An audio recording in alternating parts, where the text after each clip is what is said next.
할렐루야. 하나님을 예배하러 오신 성도님들 예수님의 이름으로 축복합니다.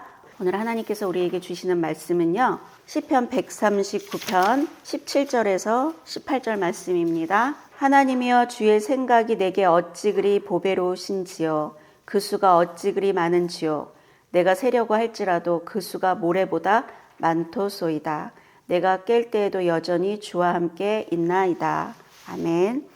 오늘은요, 내 인생을 향한 하나님의 생각이라는 제목으로 하나님의 말씀을 나눠보도록 하겠습니다. 우리는 인생을 잘 살기를 바라고 열심히 애쓰고 노력하면서 살아갑니다. 그런데 그렇게 열심히 노력하고 애쓰고 살아도 실패들을 경험하게 됩니다. 인생을 실패하게 되는 근본적인 실체가 있어요. 그게 뭐냐면 바로 우리의 생각들 때문입니다. 어떤 생각이냐면 걱정하고 염려하고 두려워하고 불안해하고 낙심하고 하는 이런 부정적인 생각들, 난 못할 것 같아, 이런 생각을 하는 사람들은요, 인생이 잘 될 수가 없어요. 마음속의 생각이 우리의 인생의 방향을 끌고 간다는 것들을 분명히 기억하셔야 됩니다. 마음의 생각만 바꿔도 인생이 달라질 수 있는데 사람들은 그냥 열심히 애쓰고 노력하려고만 해요. 그리고 마음의 생각이라는 게 바뀌기가 너무나도 어려워요. 왜냐하면 태어날 때부터 그 가문에, 가정에 생각의 틀이라는 게 있어요. 그 가정을 이렇게 보면은 엄마 아빠가 하는 생각과 말과 하는 그 틀대로 자녀들도 그렇게 살아가고 있더라고요. 그 틀이 좀처럼 바꿔지지 않는다는 거죠. 창세기 6장 5절 보겠습니다. 여호와께서 사람의 죄악이 세상에 가득함과 그의 마음으로 생각하는 모든 계획이 항상 악할 뿐임을 보시고 땅 위에 사람 지으셨음을 한탄하사 마음에 근심하시고. 죄가 들어온 인간은요, 그 마음으로 생각하는 모든 게 악하다는 거예요. 우리는 원죄를 타고 태어났잖아요. 부정적이고 악한 생각을 가지고 태어날 수밖에 없다는 거예요. 이런 생각들이 더 심한 가정이 있고 이런 것들을 노력을 통해 가지고 좀 고치려고 하는 집이 있고 이런 차이일 뿐이지, 다 마음에 생각하는 모든 것들이 인간은 악할 수밖에 없다는 거예요. 그래서 이 죄 문제를 해결하지 않으면 우리 인간은요, 이렇게 부정적으로 살아갈 수밖에 없어요. 잘 될 때 그냥 살 수 있겠지만 인생이 좀 어려워지고 저 밑바닥으로 떨어지고 그러면 부정적으로 변한다는 거죠. 부정적인 생각의 틀들, 이런 것들을 인간의 힘으로는 고칠 수가 없어요. 이런 틀들을 고칠 수 있는 게 뭐냐? 하나님의 말씀이라는 거예요. 그래서 우리는 내 생각을 버리고 하나님의 말씀으로 나를 채워야 돼요. 복 있는 사람은 하나님의 말씀을 주야로 묵상하는 자라 그러잖아요. 왜 복을 받겠어요? 생각의 틀이 바뀌기 때문에 그래요. 하나님의 말씀을 아침 저녁으로 계속 묵상을 하다 보면 내 생각이 바뀌기 때문에 인생이 바뀔 수밖에 없는 거예요. 그래서 복 받는 사람이 된다는 거예요. 디모데후서 3장 16절. 모든 성경은 하나님의 감동으로 된 것으로 교훈과 책망과 바르게 함과 의로 교육하기에 유익하니 이는 하나님의 사람으로 온전하게 하며 모든 선한 일을 행할 능력을 갖추게 하려 함이라. 교회 오래 다녔지만 하나님의 사람으로 온전한 사람들을 보질 못했어요. 찾아보기가 너무 어렵더라고요. 왜 그럴까요? 성경을 제대로 읽지 않기 때문에 그래요. 성경은 우리를 교훈하고 책망하고 바르게 하고 의로 교육을 한다고 그러는데 성경을 제대로 배우지 못하기 때문에 하나님의 사람으로서 온전해질 수가 없는 거예요. 시편 139편 한번 보겠습니다. 139편은요, 다윗이 광야에서 쓴 시거든요. 이때 다윗의 상황은 자신이 믿었던 사람들이 다 등을 돌리고 사울왕은 군대를 보내서 끊임없이 다윗을 죽이려고 하고 억울하게 도망자가 돼서 쫓겨다니고 있는 그런 상황 가운데 쓴 거라고 볼 수 있어요. 이런 상황들일 때 우리는 어떤 말을 하고 있는지 나 자신을 바라봐야 돼요. 다윗이 억울하게 한 10년을 고통 중에 살아가거든요. 그런 상황 가운데 다윗이 하나님 앞에 어떤 고백을 올려드리는지 한번 보겠습니다. 1절. 여호와여, 주께서 나를 살펴보셨으므로 나를 아시나이다. 하나님은 나를 아신대요. 다윗은 그걸 알고 있었어요. 하나님이 나를 아시는구나. 나를 지금 살펴보시고 나를 아시는구나. 주께서 내가 앉고 일어섬을 아시고 멀리서도 나의 생각을 밝히 아시오며 나의 모든 길과 내가 눕는 것을 살펴보셨으므로 나의 모든 행위를 익히 아시오니 여호와여 내 혀의 말을 알지 못하시는 것이 하나도 없으시니이다. 그리고 앉고 일어섬. 그냥 모든 걸 아신다는 거예요. 멀리서도 나의 생각을 밝히 안대요. 나의 모든 길과 내가 눕는 것을 살펴보셨으므로 나의 모든 행위를 익히 아시오. 나의 모든 걸 하나님은 다 아신다는 거죠. 내 혀의 말을 알지 못하시는 것이 하나도 없대요. 그럼 우리 하나님 앞에 말하는 거 조심해야죠. 하나님은요, 우리의 모든 것을 알고 있다는 거예요. 다윗이 지금 그 고백을 하고 있는 거예요. 하나님은 나를 계속 살펴보고 있다는 것을 분명히 기억하시길 바랍니다. 그럼 우리의 말과 행동이 어때야 될까요? 참 두렵죠. 너무나도 두렵죠.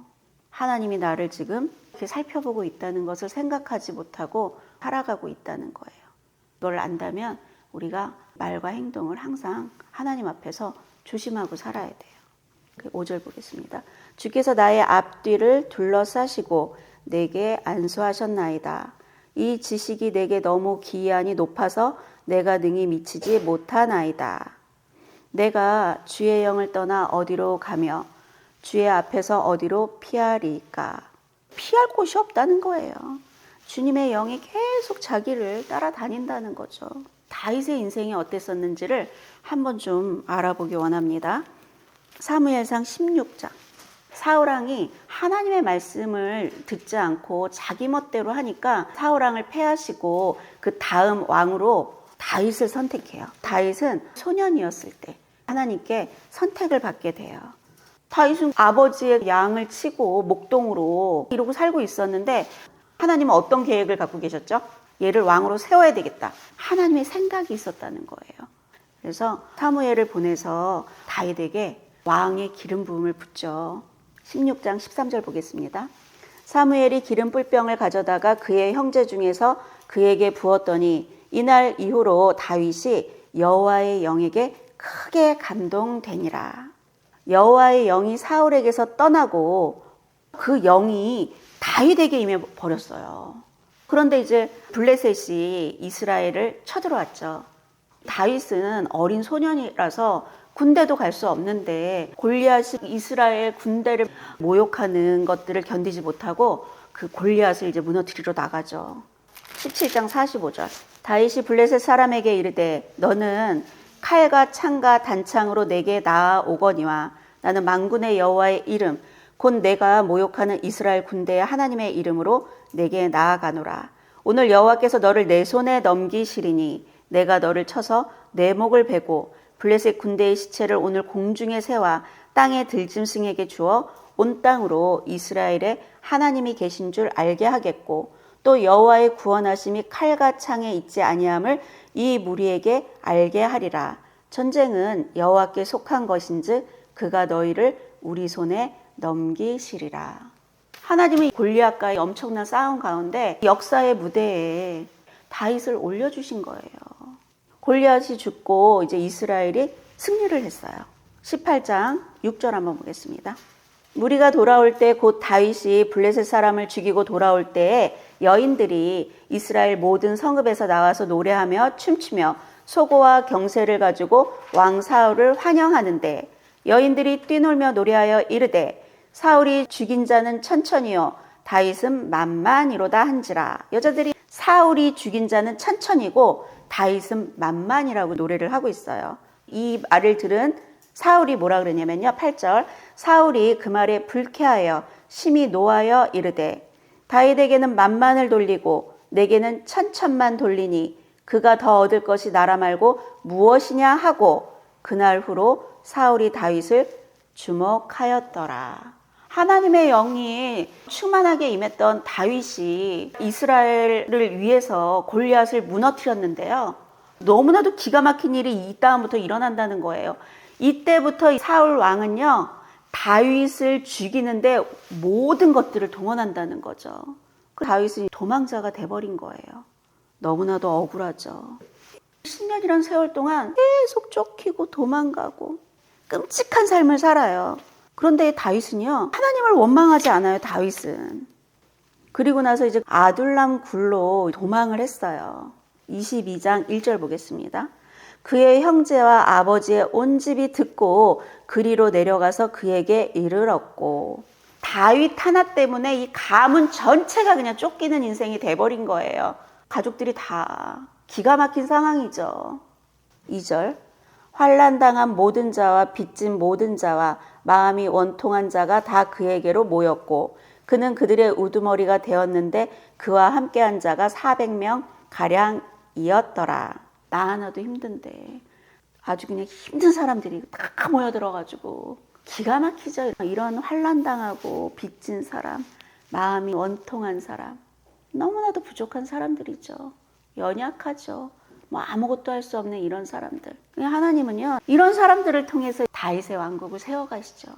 고린도전서 1장 27절. 하나님께서 세상에 미련한 것들을 택하사 지혜 있는 자들을 부끄럽게 하려 하시고 세상에 약한 것들을 택하사 강한 것들을 부끄럽게 하려 하시며 하나님께서 세상에 천한 것들과 멸시받는 것들과 없는 것들을 택하사 있는 것들을 패하려 하시나니 이는 아무 육체도 하나님 앞에서 자랑하지 못하게 하려 하심이라.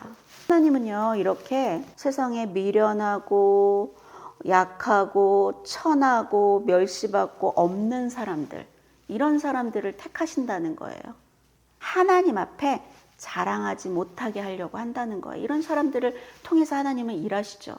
다윗이 얼마나 연약한 사람인지는 우리가 너무나도 잘 알고 있죠. 다윗은 자기 앞날이 어떻게 될지를 모르는 상황이라는 거예요. 이게 언제 끝날지도 모르고. 그런데 하나님은 계획을 가지고 있다는 거예요. 그러니까 우리는 견뎌야죠. 다윗이 잘한 거는 그런 상황 가운데 원망하고 불평하고 나 억울하다, 원수를 갚아달라 이렇게 한 게 아니라 그 시간들을 견뎌냈다는 거죠. 하나님은 내가 얼마나 힘든지 어떤 사정인지 나를 알고 계신다는 거예요. 우리를 계속 보고 있다는 거예요. 그리고 나서 우리보다 앞서 나가셔서 일하고 계신다는 거, 그걸 분명히 기억하시길 바라겠습니다. 우리는 이 성경이 우리에게 말씀하시는 걸 믿어야 돼요. 하나님 나를 아신대잖아요. 나의 앉고 일어섬도 알고 내가 지금 말하는 거 하나도 알지 못하는 게 없고 내 사정을 그분은 다 알고 있다는 거예요. 시편 139편 8절 보겠습니다. 내가 하늘에 올라갈지라도 거기 계시며 수월에 내 자리를 펼지라도 거기 계시니이다. 내가 새벽 날개를 치며 바다 끝에 가서 거주할지라도 거기서도 주의 손이 나를 인도하시며 주의 오른손이 나를 붙드시리이다. 어디서든 주님이 나를 인도하시고 붙들어 주신다는 거예요, 우리를.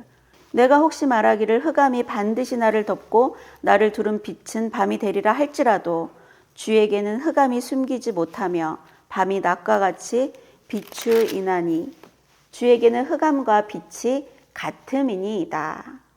주께서 내 내장을 지으시며 나의 모태에서 나를 만드셨나이다. 내가 주께 감사하면 나를 지으심이 심히 기묘하심이라.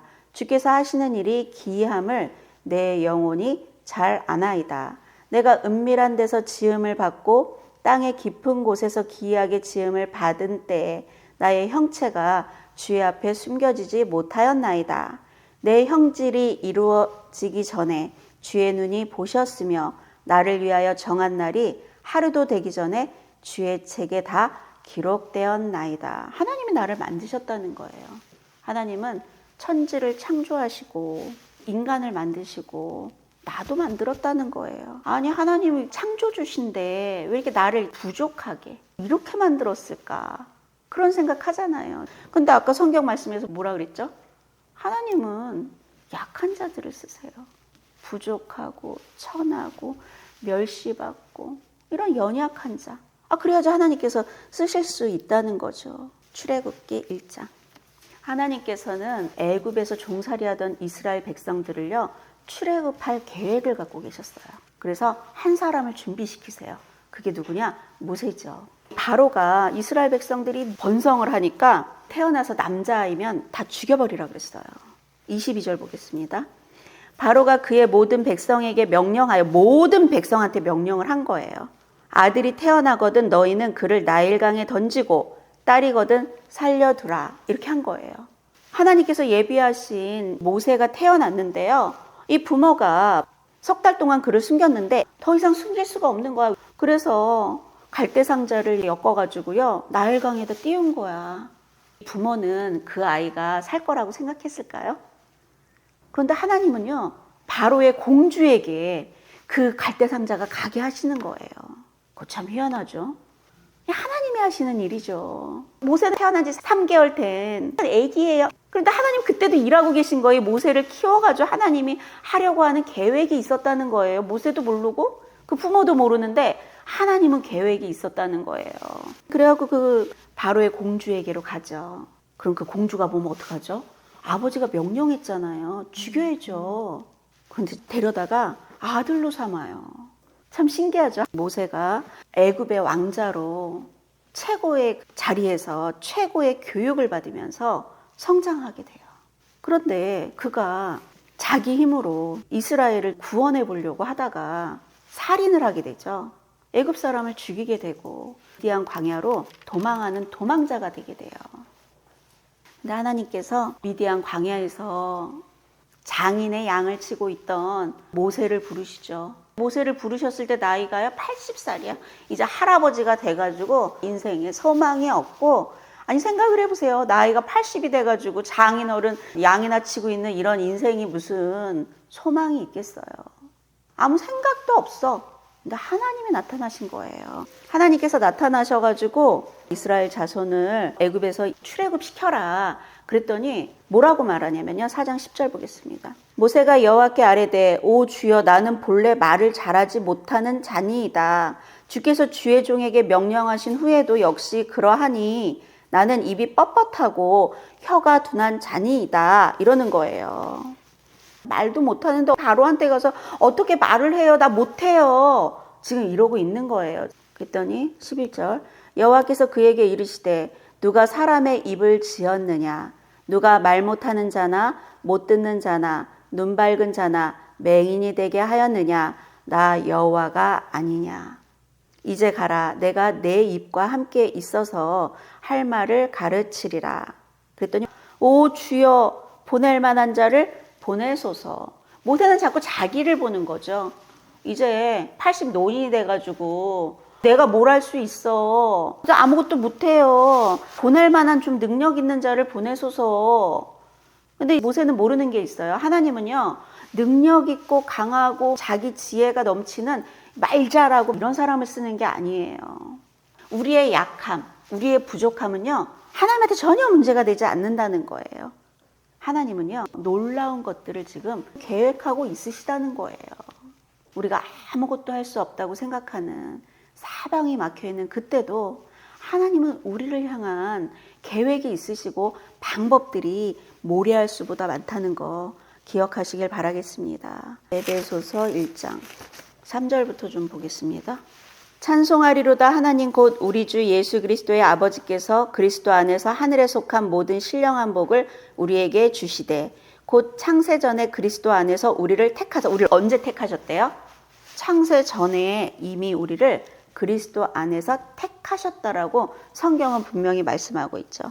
우리로 사랑 안에서 그 앞에 거룩하고 흠이 없게 하시려고 그 기쁘신 뜻대로 우리를 예정하사 예수 그리스도로 말미암아 자기의 아들들이 되게 하셨으니 이는 그가 사랑하시는 자 안에서 우리에게 거저 주시는 바 그 은혜의 영광을 찬송하게 하려는 것이라. 우리는 그리스도 안에서 그의 은혜의 풍성함을 따라 그의 피로 말미암아 속량 곧 제사함을 받았느니라. 이미 그분은 창세전에 그리스도 안에서 우리를 택했다고 말씀하고 있다는 것을 분명히 기억하시길 바라겠습니다. 2장 1절 그는 허물과 죄로 죽었던 너희를 살리셨도다. 여기서 그는 예수님이죠. 우리는 허물과 죄로 죽었었어요. 근데 그분이 우리를 살리신 거예요. 그때 너희는 그 가운데서 행하여 이 세상 풍조를 따르고 공중의 권세 잡은 자를 따랐으니 곧 지금 불순종의 아들들 가운데서 역사하는 영이라.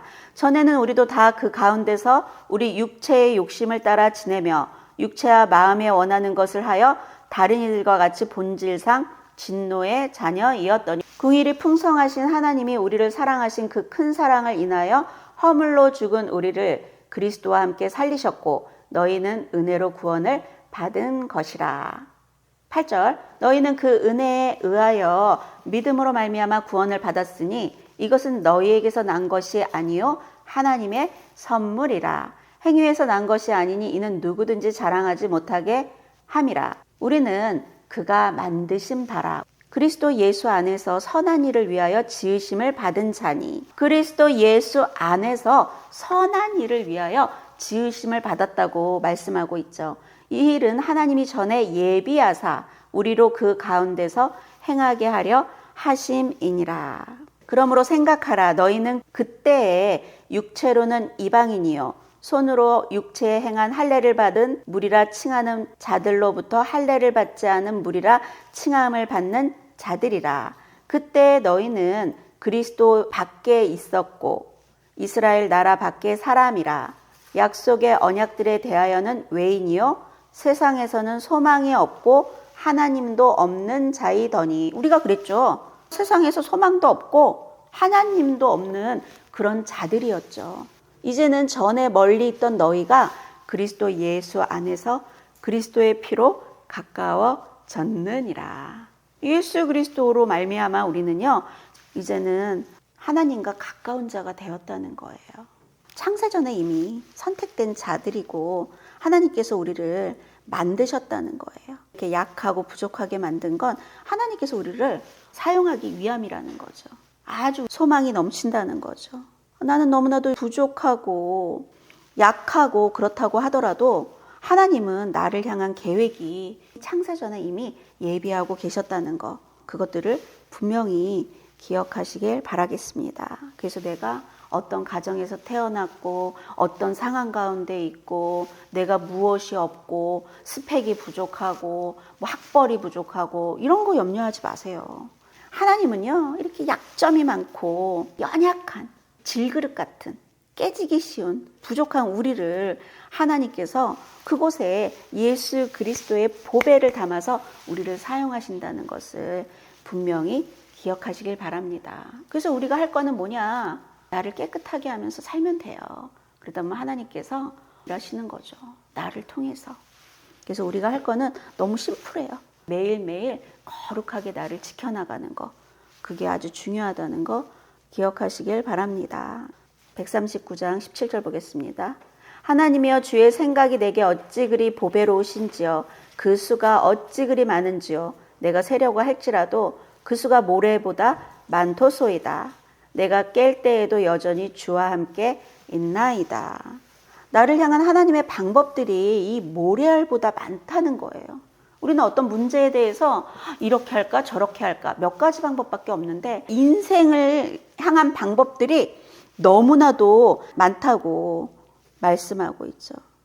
이렇게 한계 상황에 부딪히는데 하나님한테는요 그게 한계가 아니에요. 이사야 55장 6절부터 보겠습니다. 너희는 여호와를 만날 만할 때에 찾으라. 가까이 계실 때에 그를 부르라. 악인은 그의 길을, 불의한 자는 그의 생각을 버리고. 우리 이런 생각들을 버려야죠. 여호와께로 돌아오라. 그리하면 그가 긍휼히 여기시리라. 우리 하나님께로 돌아오라. 그가 너그럽게 용서하시리라. 이는 내 생각이 너희의 생각과 다르며 내 길은 너희의 길과 다름이니라. 여호와의 말씀이니라. 이는 하늘이 땅보다 높음 같이 내 길은 너희 길보다 높으며 내 생각은 너희의 생각보다 높음이니라. 하나님의 방법이 우리 방법보다 높고 하나님의 생각이 우리의 생각보다 높다는 것을 분명히 기억하시고 주님만 바라봐야 돼요. 하나님만 바라보고 견뎌야 돼요. 버텨야 돼요. 사방이 막혀서 어떤 길도 보이지 않는 그때, 바로 그때가 하나님의 기적이 시작되는 지점이라는 것을 분명히 기억하시길 바라겠습니다. 출애굽기 14장 10절 보겠습니다. 하나님께서 이스라엘 백성들을 출애굽을 시키셔가지고 홍해 앞에 서 있죠. 그런데요, 바로가 대군을 몰고 뒤에서 쫓아오고 있는 거예요. 14장 10절 한번 보겠습니다. 바로가 가까이 올 때 이스라엘 자손이 눈을 들어 본즉 애굽 사람들이 자기들 뒤에 이른지라. 이스라엘 자손이 심히 두려워하여 여호와께 부르짖고 그들이 또 모세에게 이르되 애굽에 매장지가 없어서 당신이 우리를 이끌어 이 광야에서 죽게 하느냐? 어찌하여 당신이 우리를 애굽에서 이끌어내어 우리에게 이같이 하느냐? 앞에는 어마한 바다가 있고 뒤에서는 지금 애굽의 군대가 쫓아오고 아무것도 할 수 없는 이런 상황들. 얼마나 두려울까요? 13절 보겠습니다. 모세가 백성에게 이르되 너희는 두려워하지 말고 가만히 서서 여호와께서 오늘 너희를 위하여 행하시는 구원을 보라. 너희가 오늘 본 애굽 사람을 영원히 다시 보지 아니하리라. 여호와께서 너희를 위하여 싸우시리니 너희는 가만히 있을지니라. 지금 모세가 뭔 방법이 있나요? 방법이 없어요. 그런데 믿음으로 선포를 하잖아요. 모세는 상황을 바라보지 않아요. 하나님을 바라보고 있죠. 상황을 바라보면 그냥 죽어요. 하나님을 바라봐야 돼요. 홍해 앞에서 방법 찾으면 안 돼. 방법을 막 내가 찾으려고 하면 하나님이 너가 한번 해봐라 이래요. 그러다 죽는 거예요. 이럴 땐 방법을 찾는 게 아니야. 하나님을 찾아야 돼요. 그럼 하나님한테 답이 온다는 거예요. 그랬더니 하나님한테 어떤 답이 왔는지 한번 보겠습니다. 15절 여호와께서 모세에게 이르시되 너는 어찌하여 내게 부르짖느냐? 이스라엘 자손에게 명령하여 앞으로 나아가게 하고 지팡이를 들고 손을 바다 위로 내밀어 그것이 갈라지게 하라. 이스라엘 자손이 바다 가운데에서 마른 땅으로 행하리라. 이 방법은요, 모세한테 나온 게 아니에요. 하나님의 방법이죠. 하나님은 어떤 계획을 갖고 계셨냐? 그 바다를 갈라버릴 계획을 갖고 있었다는 거예요. 인간이 생각할 수 없는 그런 방법을 하나님은 가지고 계셨다는 거죠. 내가 예상하는 방식이 아닌 전혀 다른 방식으로 하나님이 일하실 수 있다는 것을 믿으셔야 됩니다. 이사야 43장 15절부터 보겠습니다. 나는 여호와 너희의 거룩한 이요 이스라엘의 창조자여 너희의 왕이니라. 나 여호와가 이같이 말하노라. 바다 가운데 길을 큰 물 가운데 지름길을 내고 병거와 말과 군대의 용사를 이끌어내어 그들이 일시에 엎드러져 일어나지 못하고 소멸하기를 꺼져가는 등불 같게 하였느니라. 너희는 이전 일을 기억하지 말며 옛날 일을 생각하지 말라. 보라 내가 새 일을 행하리니 이제 나타낼 것이라. 너희가 그것을 알지 못하겠느냐? 반드시 내가 광야의 길을 사막의 강을 내리니 장차 들짐승 곧 승냥이와 타조도 나를 존경할 것은 내가 광야의 물을 사막의 강을 내어 내 백성 내가 택한 자에게 마시게 할 것임이니라. 이런 놀라운 기적 같은 일들을 일으켜 주시겠다고 하는 거예요. 그런 새 일을 일으키실 그 하나님을 바라봐야죠. 이스라엘 백성들이 저 하나님 이 바다 좀 갈라주세요 이렇게 한 적이 없어요. 하나님 계획이 있으시다니까요. 불안하고 두렵고 이런 상황 가운데 있을 때도 하나님 계획이 있다는 거예요. 그래서 그 하나님만 바라봐야 된다는 거예요. 내 인생 이제 끝났다. 아 이제 더 이상 뭐 갈 곳도 없고 나는 할 것도 없다. 길이 다 막혔고 내 방법으로는 아무것도 할 수 없다. 그때가 바로 이제 하나님이 일하시기 시작하는 때라는 것을 분명히 기억하시고 동트기 전이 가장 어두운 때입니다. 그 가장 어두운 때를 지나면 아침이 밝아온다는 거예요. 그럼 우리는 뭐 해야 될까요? 하나님 바라보고 그냥 견디면 돼요. 하나님이 어떻게 일하실까? 기대함으로 있다면 하나님 기뻐하시겠죠. 창세기 37장. 요셉이죠. 야곱한테는 12아들이 있었는데 유난히 요셉만 예뻐해요. 한 아이에게만 채색 옷을 입혀요. 어느 날 형들이 양도 이렇게 잘 치고 있는지 한번 보고 와라. 그래갖고 이제 요셉이 형들을 찾아서 갔어요. 그랬더니 형들이 어떻게 하는지 한번 보겠습니다. 37장 18절. 요셉이 그들에게 가까이 오기 전에 그들이 요셉을 멀리서 보고 요셉이 오는 걸 봤어요. 그리고 나서 죽이기를 꾀하여 서로 이르되 꿈꾸는 자가 오는도다. 자 그를 죽여 한 구덩이에 던지고 우리가 말하기를 악한 짐승이 그를 잡아먹었다 하자. 그의 꿈이 어떻게 되는지를 우리가 볼 것이니라 하는지라. 아이 동생 죽이재요. 구덩이에 던져버리자고 그러죠. 요셉은 자기가 이런 일을 당할 거라고 생각이나 했겠어요? 우리가 인생을 살아가는 데 있어서 내 앞에 어떤 일들이 일어날 거라고는 생각을 못 해요. 미래에 무슨 일이 있을지 우리가 어떻게 알아요. 그랬더니 이제 루벤이 그렇게 하지 말라고 그러는데 그들이 이제 잡아가지고 구덩이에다 던져버렸어요. 26절 유다가 자기 형제에게 이르되 우리가 우리 동생을 죽이고 그의 피를 덮어둔들 무엇이 유익할까? 자 그를 이스마엘 사람들에게 팔고 그에게 우리 손을 대지 말자. 그는 우리 동생이요 우리의 혈육이니라 하매 그의 형제들이 청종하였더라. 유다가 그래요. 야, 뭘 죽이냐? 우리 피 묻히지 말자 손에. 그냥 팔아버리자. 형제들이 지금 하고 있는 얘기들이에요. 형제들에 의해서 노예에 팔려가는데 하나님께서 어디로 보내시냐? 바롯이나 친위대장 보디발 장군의 집으로 보내시죠. 그래서 거기서 이제 노예를 하는데 보디발 장군의 아내 때문에 억울하게 감옥에 갇히죠. 형제들에 의해서 노예로 팔려온 것도 억울하고 자기를 유혹하던 그 여인을 뿌리쳐가지고 억울한 상황이 계속 반복이 되고 있는 거예요. 그런데 하나님은 그런 가운데도 계획이 있다는 거예요. 술 맡은 관원장의 꿈을 해석해 주죠. 해석해 주고 나서 뭐라 그러냐면요. 40장 14절 보겠습니다.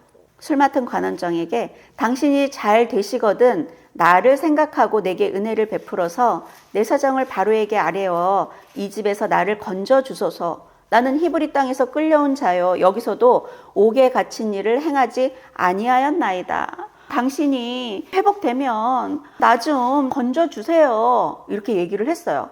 그런데 그 술 맡은 관원장이 요셉을 잊어버렸어요. 시간이 한 2년이 또 지나요. 그 2년이란 세월 동안 요셉은 어땠을까요? 답이 없는 인생이죠. 이 답이 없는 인생을 몇 년 사냐? 13년이에요. 17살에 팔려가고 13년이면 30살이 된 거예요. 기가 막히죠. 앞날이 보였을까요?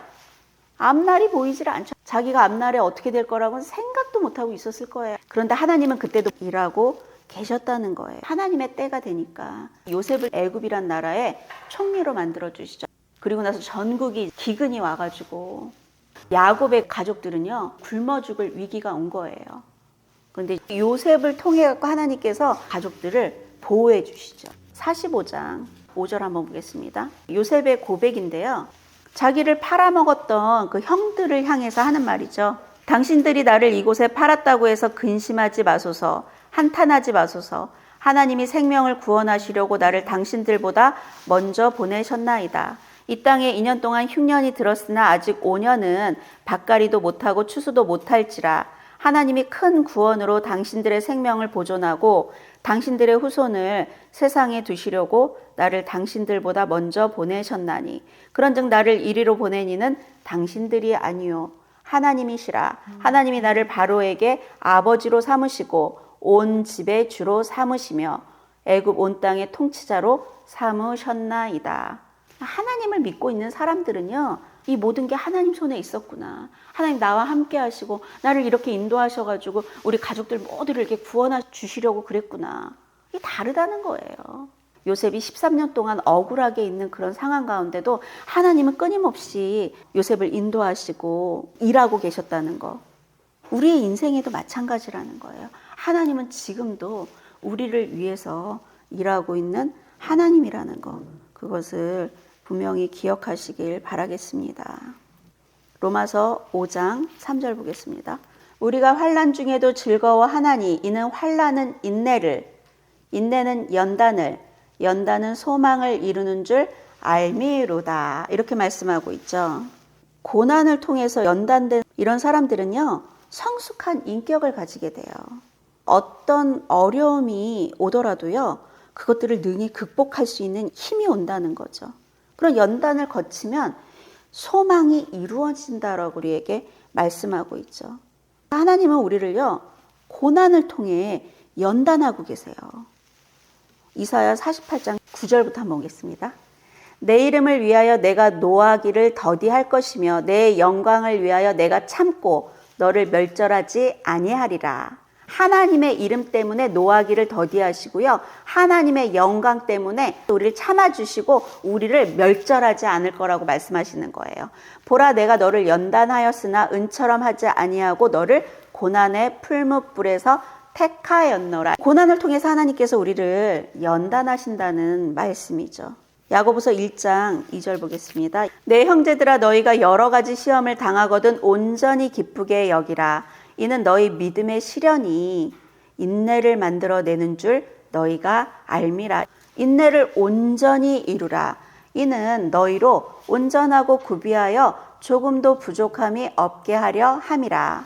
그 인내를 통해서 온전하고 구비하여 부족함이 없게 하려 한다고 성경이 우리에게 말씀하고 있죠. 인내하는 게 너무나도 중요해요. 이 인내를 통해서 인격이 다듬어지게 된다는 거죠. 욥기 23장 하루아침에 10명의 자식을 잃어버리고 재산도 다 잃어버리고 머리부터 발끝까지 악창이 나가지고 기왓장으로 그적그적거리고 아내도 네가 믿는 그 하나님이 저주하고 죽어라 막 이러고 끔찍하죠. 욥과 같은 이런 고난을 겪기가 쉽지가 않아요. 그런 상황 가운데 있는데 친구 3명이 와서 말씀으로 갖다 채찍질을 해갖고 욥이 너무나도 고통의 시간을 보내죠. 근데 그가 뭐라고 고백을 하는지 한번 보겠습니다. 23장 1절 오늘도 내게 반항하는 마음과 근심이 있나니 내가 받는 재앙이 탄식보다 무거움이라. 자기한테 반항하는 마음과 근심이 있대요. 이 재앙이 너무나도 무겁다는 거예요. 고통스럽다는 거예요. 그런데 그가 이런 고백을 하죠. 8절 내가 앞으로 가도 그가 아니 계시고 뒤로 가도 보이지 아니하며 그가 왼쪽에서 일하시나 내가 만날 수 없고 그가 오른쪽으로 돌이키시나 배울 수 없구나. 재앙을 받고 고통스러운데 하나님이 안 보여. 어디서도 안 보여. 하나님 음성도 안 들리고 하나님의 일하심도 안 보여. 앞이 어떻게 될지도 몰라. 그러나 내가 가는 길을 그가 아신대요. 이런 고백을 하는 거예요. 나는 모르는데 그분이 아신대. 그가 나를 단련하신 후에는 내가 순금같이 되어 나오리라. 하나님께서 자기를 지금 단련하여서 정금 같은 인생이 될 거라고 선포하고 있는 거예요. 우리가 지금 이 가는 길을 하나님이 아신다니까요. 다윗이 그 10년 헤매는 동안 알았겠어요? 하나님이 아셨다니까요. 요셉이 13년 동안 자기가 애굽의 총리가 될지 알았겠어요? 하나님께서 그들을 단련하셨죠. 그리고 정금 같은 인생이 되게 하셨다는 거예요. 하나님께서 부족하고 연약한 우리를 부르시고 정금같이 지금 연단하고 계신다는 거 믿으시기 바라겠습니다. 하나님께서 선택했던 12제자들, 예수님 십자가에 못 박힐 때 다 도망가갖고 쓸모없어 보이는 그런 12제자, 하나는 잃어버리고 11명이죠. 그런 제자들도 하나님께서 초대교회를 세우게 하시고 위대하게 사용하시잖아요. 그들이 그렇게 될 줄 알았을까요? 하나님은 우리를요 향한 계획이 있으시고 방법들이 너무 많아요. 사방이 막혀서 아무것도 할 수 없고 인생을 포기하고 싶은 그 순간이라도 하나님을 바라보시고 하나님께서는 나를 향한 계획이 있으시고 지금도 일하고 계시고 나를 이끌어가고 계신다는 이 말씀을 믿으시고 하나님께 연단되어 귀하게 쓰임받는 인생 되시기를 예수님의 이름으로 축복합니다.